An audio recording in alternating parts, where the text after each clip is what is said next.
Tout commence avec Kyung, la fille la plus belle, intelligente et sportive de l'école. C'est un peu la personne qui plaît de tout le monde, tu vois. Elle est en train de discuter avec sa meilleure amie de trucs de filles et les garçons ne font que loucher sur elle de loin, l'air un peu déconnecté. Puis il y a un garçon, Won-Yu, qui se joint à son ami, Dong-ju, pour lui déclarer sa flamme. Il pensait organiser une sérénade, guitare et tout le tralala, mais décide finalement qu'une chanson qu'ils ont composée eux-mêmes serait plus originale. Mais au moment crucial, Kyung arrive juste au moment où ils sont en train de finaliser les derniers détails et leur met un gros vent sans même leur laisser le temps de chanter. Pauvre gars. Dong-ju est vraiment déçu pour son ami et essaye de le soutenir moralement en lui disant de ne pas se rabaisser à cause de qui que ce soit et que bientôt il trouvera une autre fille. Mais juste après, Won-Yu a un accident de vélo. Il était distrait en pensant à Kyung.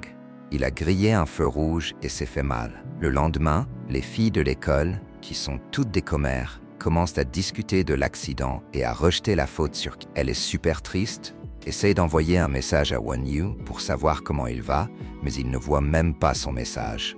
Pour aggraver les choses, elle entend les filles dire des méchancetés dans son dos. Comme quoi, c'est de sa faute, qu'elle se donne des airs difficiles, tout ça. Alors, elle décide d'aller leur demander des comptes, mais les filles se dégonflent et partent discrètement. Genre, moi, je n'ai rien dit. Le soir, on apprend que Kyung vit seule, car sa mère est en voyage pour le travail. Elle est une grande cadre, et son père vit avec une autre femme. Dans sa tristesse, Kyung reçoit une chanson d'un inconnu sur Internet. La chanson est magnifique, parle de surmonter les obstacles et d'avancer, ce qui réconforte un peu Kyung. Le lendemain, un chanteur célèbre, Big Daddy, vient à l'école pour enregistrer une vidéo, genre un vlog sur sa journée. Les filles sont en folie, non? Toutes hurlent, demandent des autographes, des selfies. Big Daddy entre dans la salle, se prenant un peu trop au sérieux, et la prof, qui est hyper nerveuse à cause de la présence de la star, demande à Kyung, qui est la représentante de la classe, de lui faire visiter l'école. Le gars craque pour Kyung tout de suite, mais quand il essaye de fumer dans le couloir, elle le repousse en lui disant de respecter les règles de l'école. Une camarade jalouse, Min-seul, qui a aussi un faible pour Big Daddy, essaie de jouer la séductrice, mais Kyung ne la laisse pas faire et lui met son ego en place. Big Daddy est impressionné par son attitude. Ensuite, Big Daddy fait une autre vidéo et la poste sur Internet, affirmant que Kyung est sa copine.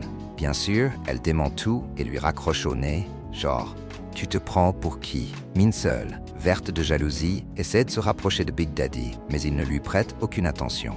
Alors, pour se venger de Kyung, elle lui jette un seau d'eau dessus, mais se trompe et arrose sa propre amie. Puis, elle essaie à nouveau, mais Kyung se rend compte qu'elle est surveillée et se réfugie sous un parapluie. Mais Min-seul ne lâche rien et, avec l'aide de ses amis, réussit à mouiller Kyung. Ce soir-là, Kyung écoute les chansons de l'inconnu et commence à discuter avec lui par message. Il parle de musique, de la vie, et Kyung se sent de plus en plus proche de lui, sans savoir qui c'est.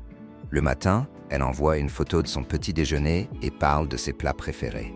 À l'école, sa mère l'appelle pour lui dire que son voyage sera retardé. Quand Kyung rentre chez elle, l'inconnu est en direct, jouant sa chanson préférée au piano et l'invite à le rencontrer. Il lui dit qu'il l'attendra dans un café le lendemain à 15h.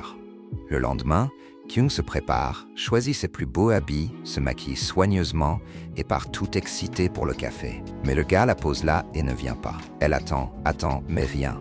Elle rentre chez elle toute trempée de pluie et super déçue. À l'école, ses ennemis, qui ne ratent jamais une occasion de pourrir la vie de Kyung, préparent encore un mauvais coup et la bloquent dans une remise. Elle ferme la porte à clé et la laisse là, jusqu'à ce qu'elle s'évanouisse. Quelle cruauté! Un élève qui passait par là entend ses cris et la trouve. Il appelle le concierge pour ouvrir la porte et l'emmène à l'infirmerie. Là, le médecin lui remet un MP3 qu'un élève a laissé pour elle, avec un billet pour lui souhaiter un bon rétablissement. Dans le MP3, elle découvre les mêmes chansons de l'inconnu et commence à soupçonner que cela pourrait être quelqu'un de l'école. Puis, Dong-ju arrive et reprend le MP3. De retour en classe, Kyung décide de se venger des filles et commence à flirter avec Big Daddy juste pour les embêter. Il est tout content et fait encore une live en disant que Kyung est sa copine, ce qui rend Min-seul folle de rage. Min-seul essaie de lui parler, mais il l'ignore. Puis, Kyung apparaît et l'invite à une fête. Elle raconte que Big Daddy y sera et qu'ils vont bien s'amuser. Quand les filles arrivent, Kyung ferme la porte et les laisse là toute la nuit. Chez elle, Kyung commence à penser que Dongju est l'inconnu qui envoie les chansons. Elle se rappelle des choses qu'il lui a dites, qui correspondent aux conversations qu'elle a eues avec l'inconnu. Le lendemain, elle écrit un billet pour le rencontrer après les cours, sur le même banc où ils s'étaient rencontrés le jour où Won-Yu lui avait déclaré sa flamme. Mais il ne vient pas. Elle le retrouve ailleurs, en train d'écouter de la musique. Il avoue que c'est lui qui envoie les chansons.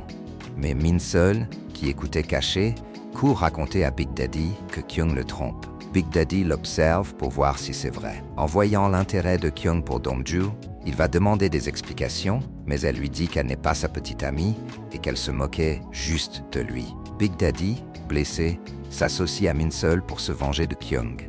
Il prépare un plan pour qu'elle paye d'avoir joué avec lui. Elle s'approche de lui pendant une live et se moque encore de lui devant tous ses fans.